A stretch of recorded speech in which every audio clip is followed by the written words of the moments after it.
नमस्कार मित्रांनो, मी हेमंत देसाई ऑफिशियल या माझ्या यूट्यूब चॅनलमध्ये आपलं मनापासून स्वागत. मित्रांनो, ज्या दिवशी महाराष्ट्राचे उपमुख्यमंत्री अजितदादा पवार यांचा मृत्यू झाला होता आणि अंत्यविधीच्या वेळी सुमारास इकडे मुंबईमध्ये जे खातं त्यांच्याकडे होतं अल्पसंख्याक विभाग, त्या खात्याने 75 शाळांना मंजुरी दिली. आता एकेका शाळेला मी जो दर्जा देतो आपण, ती मंजुरी जर द्यायची असेल तर फार मोठे हे प्रमाणपत्र देतात, त्यानंतर अनेक सवलती मिळतात आणि 75 शाळा म्हणजे केवढ्या मोठ्या रकमेचं डील झालं असू शकतो. अजितदादांनी ही सगळी प्रकरणं रोखून धरलेली होती, पण त्यांच्या अधिकाऱ्यांनी त्यांच्या नकळत कंटे नव्हतेच या जगात. सुनेत्रा वहिनींकडे हे खातं आलेलं नव्हतं, तेव्हा त्यांचा शपथविधी झालेला नव्हता. त्यामुळे याबाबत राष्ट्रवादी काँग्रेसवरती आरोप करण्याचं कारण नाही, पण यामध्ये फार मोठे व्यवहार झाले असण्याची शक्यता आहे आणि आता याची चौकशी करून संबंधित 2 अधिकारी जे आहेत त्यांच्यावर कारवाई व्हावी अशी मागणी आहे. कदाचित कारवाई होईल, पण हे प्रकरण अधिक गंभीर आहे. या प्रकरणात लाखो रुपयांचा व्यवहार झाला असण्याची शक्यता आहे आणि जो ॲडमिनिस्ट्रेशनमध्ये केला. आता ज्या 2 अधिकाऱ्यांनी हा इतका महत्त्वाचा निर्णय घेतला त्यांना कोणाचा आशीर्वाद असू शकेल हे आपण याचा विचार करा. त्याकडे दुर्लक्ष व्हावं लोकांचं, ती बातमी बाहेर जाऊच नये आणि मग दुसरंच काहीतरी प्रकरण काढायचं त्याचवेळी.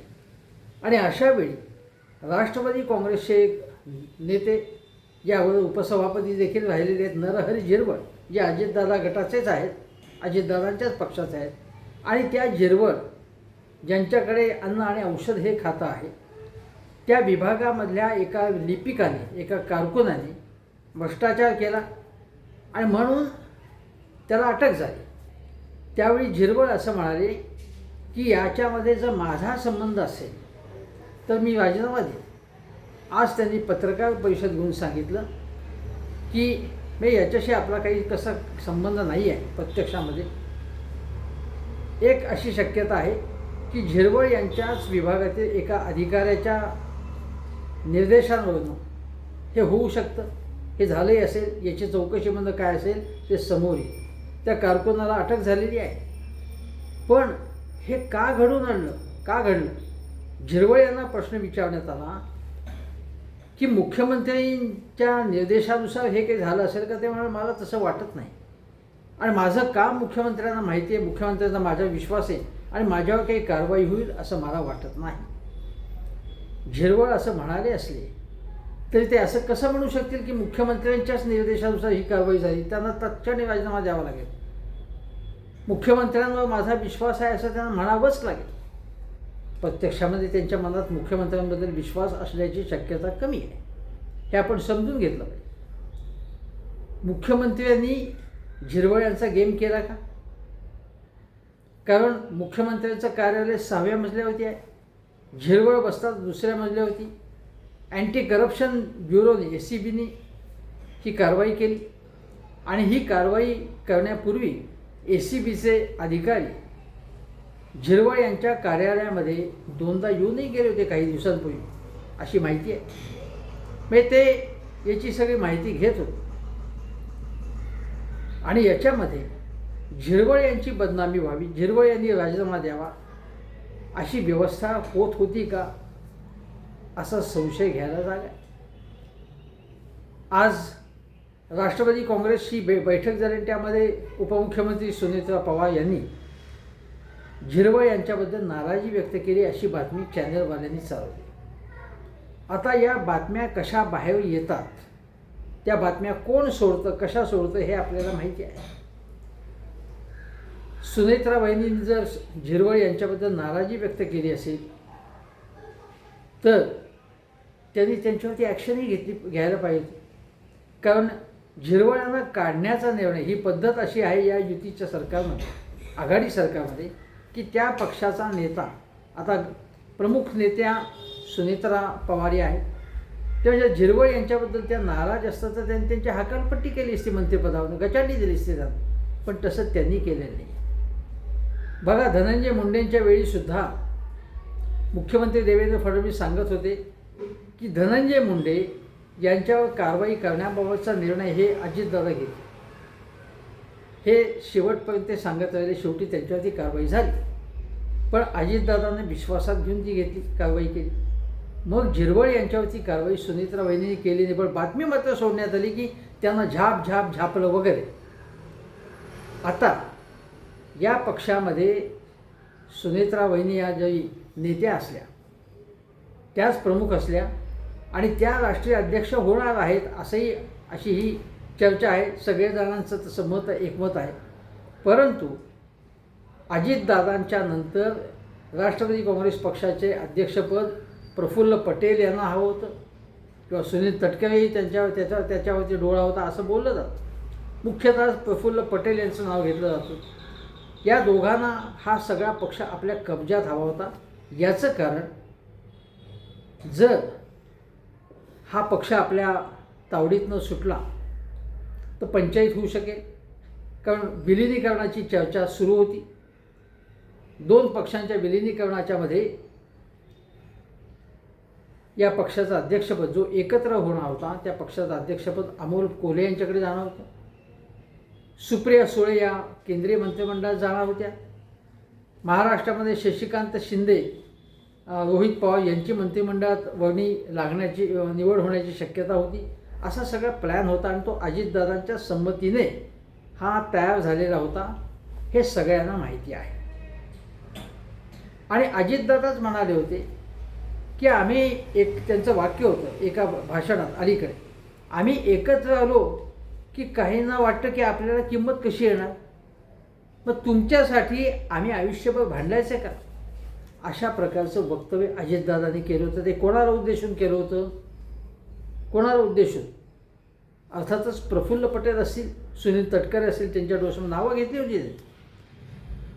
पण या दोन नेत्यांना, शिवाय धनंजय मुंडे जे अमित शहाना मध्यंतरी भेटले होते स्वतंत्रपणे दिल्लीत जाऊन, छगन भुजबळ, ही जी चौकडी आहे, त्यांना हा पक्ष NDAमध्ये जावा किंवा या पक्षावरती शरद पवारांचं कुठेही ढवळाढवळ असू नये, सुप्रियाताईंचं कुठे ढवळाढवळ असू नये, रोहित पवार कुठे असू नये, अशी त्यांची इच्छा आहे. हा आयडिओलॉजीचा प्रश्न आहे का व्यवहाराचा प्रश्न आहे का त्या दोघांमधलं द्वंद्व आहे, याचा तुम्ही विचार करा. पण आज सुप्रियाताईंनी असं सांगितलं दिल्लीमध्ये पत्रकार परिषद घेऊन की हे काय चाललं आहे की मुख्यमंत्र्यांच्या ताब्यात असलेलं गृह खातं, आणि मी तुम्हाला आता इथे ॲडिशनल माहिती सांगतो की ॲडिशनल होमच्या म्हणजे गृह खात्याच्या अतिरिक्त सचिव आहेत ते मनीषा म्हैसकर, त्यांनी आदेश काढला ACBला की यांची चौकशी करा म्हणून. म्हणजे तो जो राजेंद्र ढेरेंगे ज्याला अटक झाली ती रेट टाका असा आदेश त्यांनी आता त्या आदेश दिला त्यांनी, मनीषा म्हैसकर यांनी. तो फडणवीसांच्या विश्वासातले आहेत ते, फडणवीसांच्याच खात्यातले आहेत त्या. फडणवीस गृहमंत्री आहेत. फडणवीसांच्या इच्छेशिवाय आणि आदेशाशिवाय मनीषा म्हैसकर हा असा आदेश काढणार नाही आणि ACB रेट टाकणार नाही. एकाच इमारतीमध्ये तुमच्याच मंत्रिमंडळातल्या मंत्र्याच्या ऑफिसवर तुम्ही रेट टाकता. हे काय चाललं आहे, काय ही कुठली पद्धत आहे, अशा प्रकारचा सवाल सुप्रियाताईंनी विचारला. त्या म्हणाले की नरहरी झिरवळ हे काही मॅनेजमेंट कोट्यातले नेते नाही आहेत, म्हणजे ज्यांच्या शिक्षण संस्था आहेत, सहकारी संस्था आहेत मोठमोठ्या आणि त्याच्यातनं पैसे कमवत आहेत, अशा प्रकारचे नेते नाही आहेत. आता मॅनेजमेंट कोट्यातले नेते राष्ट्रवादी काँग्रेसमध्ये भरपूर आहेत, काँग्रेसमध्ये आहेत, अनेक पक्षांमध्ये, भाजपमध्ये सुद्धा आहेत. पण नरहरी झिरवळ हे खालून वर आलेले आहेत. आता माझं काय म्हणणं आहे की हा युक्तिवाद होऊ शकत नाही. म्हणजे झिरवळ हे स्वच्छ आहेत का नाही याचं काही मी काही सर्टिफिकेट द्यायला इथं बसलो नाही. पण झिरवळ हे गरिबीतून वर आलेत म्हणून त्यांनी काही केलं तर त्यांना माफी असावी या मताचा मी नाही आहे. पण ठीक आहे, त्यांनी हा युक्तिवाद केला. पण याच्यामधलं पॉलिटिक्स आपण लक्षात घेतलं पाहिजे की झिरवळ यांनी ज्या दिवशी अजितदादांचं निधन झालं, अपघाती निधन, संपूर्ण महाराष्ट्र हळहळत होता, तेव्हा झिरवळ यांनी अत्यंत महत्त्वाचं वक्तव्य, तेच पहिले होते, ते असं म्हणाले की संपूर्ण महाराष्ट्र हळहळत आहे, अशावेळी दोन्ही राष्ट्रवादी काँग्रेसचं अजितदादांच्याच इच्छा होती, अजितदादांची, की दोन्ही राष्ट्रवादी काँग्रेस एकत्र यावे आणि हे विलिनीकरण होणं हीच त्यांना खरी श्रद्धांजली ठरेल असं झिरवळ म्हणाले. झिरवळ हे म्हणाले आणि त्यांचं असंही म्हणाले की आपण राष्ट्रीय अध्यक्ष सुनेत्रा वहिनींना केलं पाहिजे, असंही ते म्हणाले. ही दोन्ही विधानं प्रफुल्ल पटेल आणि सुनील तटकरे यांना खटकणारीच होती. त्यांना ते आवडलं नसणार. खूप दडपण आलं की सुनेत्रा वहिनीच अध्यक्ष व्हायला पाहिजे पक्षाच्या. त्यानंतर प्रफुल्ल पटेल म्हणाले की माझा तसा विचारच नाही आहे आणि पक्षाची जी इच्छा असेल, कार्यकर्त्यांची इच्छा असेल, लोकांची इच्छा असेल त्यानुसार होईल. जर अशा प्रकारचं दडपण झिरवळ आणि अन्य लेखांनी आणलं नसतं तर यांचा प्लॅन वेगळा होता. यांना पूर्णपणे भाजपच्या गोठ्यात हा पक्ष नेऊन ठेवायचा आहे आणि ही खरी लढाई आहे. ही लढाई 2029ची आहे. 2029पर्यंत विलिनीकरणाची आता चर्चा थांबवण्यात आलेली आहे. पण 2029मध्ये सुद्धा जर राष्ट्रवादी काँग्रेस हा भाजपच्याच पूर्णपणे जवळ जायचं किंवा आपण जर भाजपच्या जवळ जाणार नसेल तर आपण भाजपमध्ये जायचं असं काही नेत्यांचा डाव आहे. कारण त्यांना संरक्षण पाहिजे आपल्यावरच्या आरोपांपासून, मुक्तता पाहिजे. कारण हे कधी आपल्या फायली उघडतील या भीतीमध्ये ते आहे. प्रफुल्ल पटेल किंवा सुनील तटकरे यांना पक्ष वाढवण्यामध्ये राष्ट्रवादी काँग्रेस एखादा प्रादेशिक अस्मितावादी पक्ष असावा. एखादा शरद पवारांची जी इच्छा होती की मराठी अस्मिता हा विचार घेऊन, महाराष्ट्राचा स्वाभिमान हा विषय घेऊन आपण हा पक्ष बांधावा, त्या विचारातून या पक्षाची स्थापना झाली. त्यावेळी सोनिया गांधी यांच्या विरोधात शरद पवार गेले होते आणि एकूण दिल्लीच्या दादागिरीविरुद्ध त्यांनी हा पक्ष स्थापन केला होता. शरद पवारांचा तो विचार होता आणि शरद पवारांनी शेवटपर्यंत सेक्युलर विचारापासून बाजूला ते झालेले. त्यांच्या भूमिका संदिग्ध होत्या यात शंकाच नाही. त्यांनी 2014मध्ये भारतीय जनता पक्षाला न मागता पाठिंबा दिला आणि मग त्याचं कारण सांगितलं, हा भाग वेगळा. राष्ट्रवादी काँग्रेस पक्ष हा गोंधळात पाडणारा, गोंधळलेला असा पक्ष आहे. गोंधळलेपणाचं राजकारण करणारा पक्ष, यातही काही शंका नाही. हे स्पष्टपणे सांगायची वेळ आलेली आहे. हा पक्ष सत्तेत आहे का विरोधात आहे हा 2014पासून लोकांना पडलेला प्रश्न आहे. आणि त्यामुळे विरोधात असताना हा पक्ष सशक्तपणे विरोध करत नाही अशी लोकांची तक्रार आहे. जेवढं सशक्तपणे करायला पाहिजे. ज्याप्रमाणे उद्धव ठाकरे यांनी लाईन घेतली होती आत्तापर्यंत, त्यांच्याबद्दल सुद्धा माझी तक्रार आहे की काही ठिकाणी त्यांनी भाजपवर ते गेलेले आहेत. एका ठिकाणी मनसे भाजपवर गेला, त्यामुळे उद्धव ठाकरेंच्या पक्षाने तक्रार केली. मग चंद्रपूरमध्ये त्यांनी भाजपशी युती केली. मग सांगण्यात आलं की वरिष्ठांना काही माहिती आहे, परस्पर त्या लोकांनी केलं. पण हे लोकांना मान्य होणार नाही आहे. महाराष्ट्रातला विरोधी पक्ष हा लोकांच्या आशा आकांक्षांचं प्रतिनिधित्व करणारा असला पाहिजे. ठामपणे विरोधात भूमिका घेणार पाहिजे. राहुल गांधींप्रमाणे तशी भूमिका तो घेत नाही, ही आमची तक्रार आहे.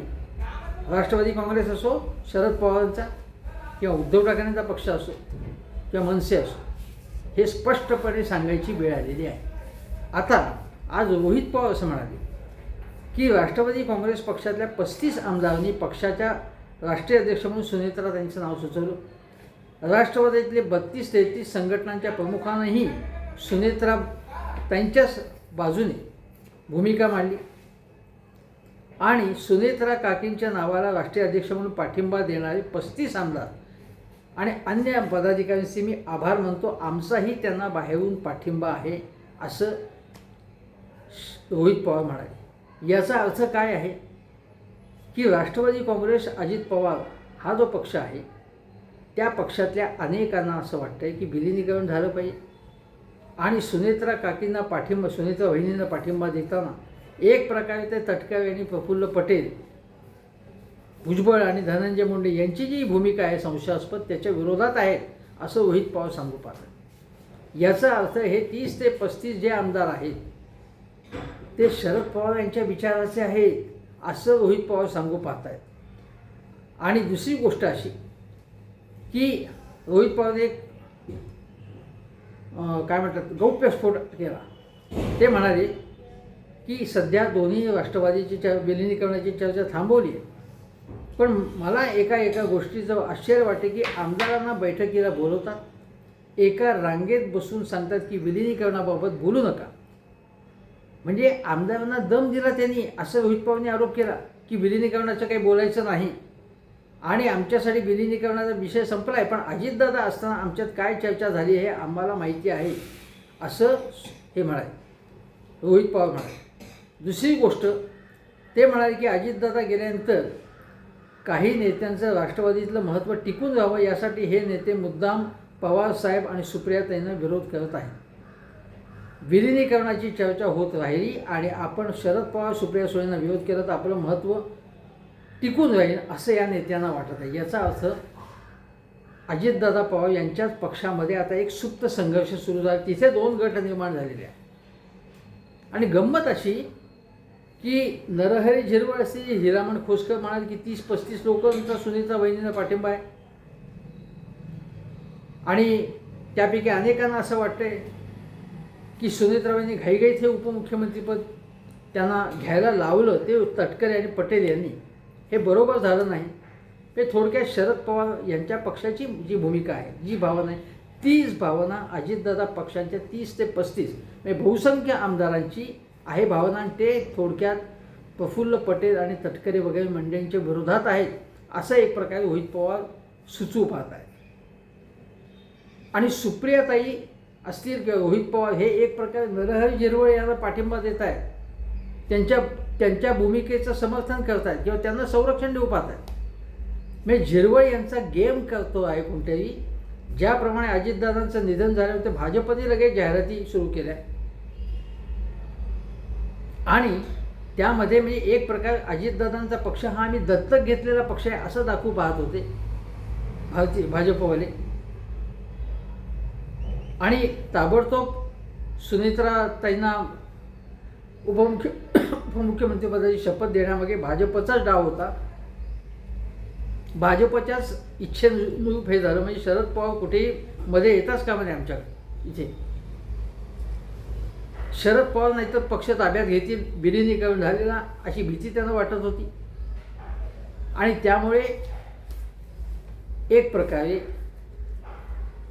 भारतीय जनता पक्षाच्याच स्क्रिप्टनुसार, पटकथेनुसार गोष्टी घडल्या. त्या घडू नयेत यासाठी जे विरोध करतात म्हणजे याला रोहित पवार असतील, सुप्रियाताई असतील, शरद पवार तर म्हणाले की सुनीता वहिनींना उपमुख्यमंत्रीपद दिलं जाणार हे मला माहिती, मला काहीच माहीत नव्हतं. सुप्रियाताई तर दिल्लीला गेल्या त्यामुळे मलाही काही माहीत नाही. लोक सांगतात की ज्यावेळी अजितदादांचं निधन झालं त्याचवेळी केवळ प्रफुल्ल पटेल तटकरे नव्हे तर पार्थ पवार देखील, पार्थची अशी इच्छा होती की आपल्या आईने लगेच हे पद स्वीकारावं, शपथविधी व्हावा अशी त्याची इच्छा होती असंही लोक सांगतात. पार्थला जमीन घोटाळ्यातनं क्लीन चिट मिळालेली आहे, अधिकाऱ्यांवरती खापर फोडलं गेलेलं आहे. झिरवळ यांच्याबाबत सुद्धा अधिकारी दोषी आहेत. झिरवळ त्याच्यामध्ये नाही आहेत कारण झिरवळ आणि त्या अधिकाराचा थेट संबंध प्रस्थापित होऊ शकला नाही. त्याचप्रमाणे पार्थ पवारचा इथे प्रत्यक्ष संबंध नाही आहे अशा प्रकारचा अहवाल देण्यात आलेला आहे, जो अंदाज तसा होताच. अजितदादा यांचं निधन झालं असलं तरी देखील पार्थ पवारचा कथित जमीन घोटाळा किंवा ज्याबाबत त्यांना आरोप केले गेले त्याबाबत माझी भूमिका वेगळी आहे. ज्या प्रकारे ही चौकशी झाली त्याबद्दल माझ्या मनात प्रश्नचिन्ह आहे, तो मुद्दा वेगळा. पण गंभीर प्रश्न असा आहे की अल्पसंख्य शाळांना जे काही 75 शाळांना परवानगी दिली हे नेमकं कोणी केलं. झिरवळांसारखे लोक जेव्हा किंवा बोलायला लागले होते की विलिनीकरण झालं पाहिजे तेव्हा त्यांचा गेम कोणी केला भाजप त्याच्यामागे असेल किंवा मुख्यमंत्री असतील, पण त्यांच्याकडे काड्या कोणी केल्या? यामागे अजितदादांच्याच पक्षातले मोठे नेते होते का झिरवळ्यांचा गेम करण्यामध्ये? आणि झिरवळ यांनी सुद्धा हे लक्षात घेतले पाहिजे की आपले कोण आणि परके कोण. रोहित पवार आणि सुप्रियाताई त्यांच्या बाजूने एक प्रकारे किल्ला लढवत आहेत आणि त्यांच्याच पक्षातले मोठे नेते जर त्यांच्या विरोधात कारवाई करत असतील, कारण एक प्रकारे झिरवळ विलिनीकरणाच्या बाजूने होते आणि ते भाजपच्या विरोधातली एक प्रकारे भूमिका घेत होते, किंवा या मंडळींच्या ज्याला भाजपच्या गोठ्यात आपला पक्ष नेऊन ठेवायचा आहे, पटेल आणि तटकरे या मंडळींचा, अचानकपणे झिरवळ्यांचा गेम कसा झाला हा प्रश्न आहे ना.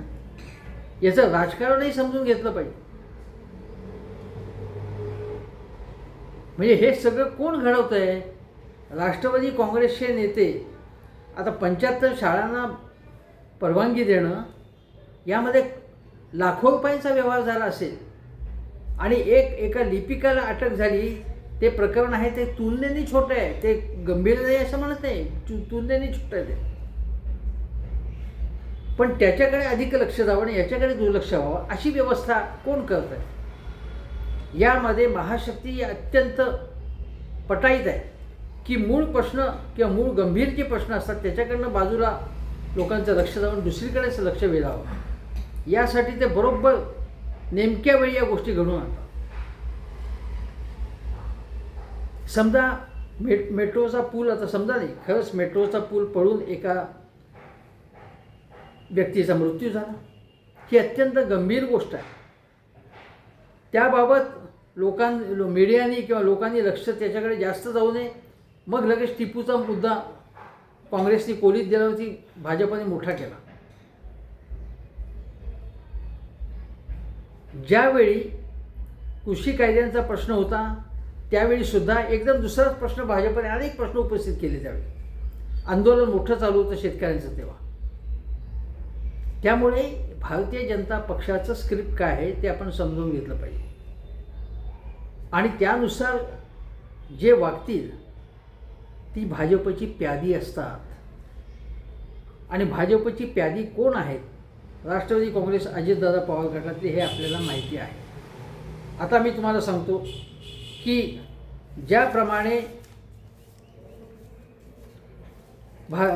एकदा ज्यावेळी अजितदादांचा पक्ष हा वेगळा नव्हता, जरेंद्रेश्वरचं प्रकरण निघालं होतं आणि अजितदादांच्या भगिनींच्या घरावर सुद्धा वेळ पडली होती.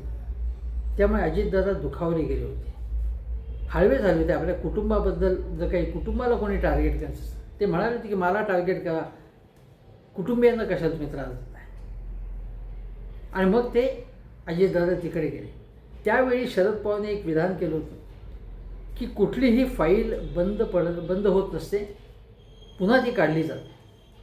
ते फक्त दादांबद्दल नाही, हसन मुश्रीफ असतील, प्रफुल्ल पटेल अनेकांबद्दल म्हणाले होते की तुम्ही घाबरून जर तिकडे गेला असाल तर ती फाईल कधी ओपन होऊ शकते. आणि याचा छगन भुजबळांनाही अनुभव आला होता. आता त्यांना क्लीन चिट मिळाली असली तरीसुद्धा चंद्रकांत दादा पाटील आणि अन्य नेत्यांनी जेव्हा भुजबळ काही बोलत होते स्पष्टपणे, तेव्हा त्यांना सांगत होते की जास्त शहाणपणा करू नका, तुमची फाईल आमच्याकडे आहे, ती कधी ओपन होऊ शकते, तुमची केस पेंडिंग आहे वगैरे वगैरे. त्यामुळे भारतीय जनता पक्ष कशा प्रकारे कारभार करतो हे आपण लक्षात घेतलं पाहिजे. बघा की या जिल्हा परिषद निवडणुकीमध्ये मग पुणे असेल, पिंपरी चिंचवड असेल, सातारा, सांगली, सोलापूर या ठिकाणी जिल्हा परिषदेच्या निवडणुका दोन्ही राष्ट्रवादी काँग्रेस एकत्रपणे लढले. मग शशिकांत शिंदे असेल जे प्रदेशाध्यक्ष आहे शरद पवार गटाचे, अभिजित पाटील जे नेते आहेत त्यांचे शरद पवारांचे, त्यांना AB फॉर्म त्यांनी दिला आणि त्या AB फॉर्म वाटण्याचे त्यांना अधिकार होते. त्यांनी घड्याळ दिला आपल्या उमेदवारांना. इतकं हे दोन्ही पक्ष जवळ आलेले होते. परंतु यांची जवळीक भाजपला मान्य नाही आहे आणि त्यामुळे एक प्रकारे जे अशा प्रकारची भूमिका मांडतात त्यांना त्यांचा गेम करण्याचा प्रयत्न होत आहे. पण या सगळ्या याच्यामध्ये एक सांगतो की धनंजय मुंडे यांचं मंत्रिपद गेलं, माणिकराव कोकाटे यांचं मंत्रिपद गेलं आणि आता नरहरी झिरवळ यांचंसुद्धा मंत्रिपद धोक्यात होतं. ते कसं बसं वाचलं आहे. पण या सगळ्या याच्यामध्ये राष्ट्रवादी काँग्रेसची प्रतिमा मात्र वारंवार खराब होती आहे. त्याचा मात्र त्यांना विचार करावा लागेल. आणि जर हे भारतीय जनता पक्ष अशाच प्रकारे वागण्याच्या शंका नाही. मी सांगितलं त्याप्रमाणे तुम्ही तुमच्या मर्यादेत राहा, आम्ही सांगू त्याप्रमाणे वागा, तर तुम्हाला आम्ही त्रास देणार नाही. अन्यथा तुम्हाला त्रास देऊ, तुमचे पक्ष फोडू, तुम्हाला आमच्याकडे घेऊ आणि तुम्हाला अक्षरशः आमच्या शरण आणू. आम्ही सांगू तसंच वागा. शहाणपणा केला तर खपवून घेतला जाणार नाही. ही भारतीय जनता पक्षाची सातत्याची भूमिका असते.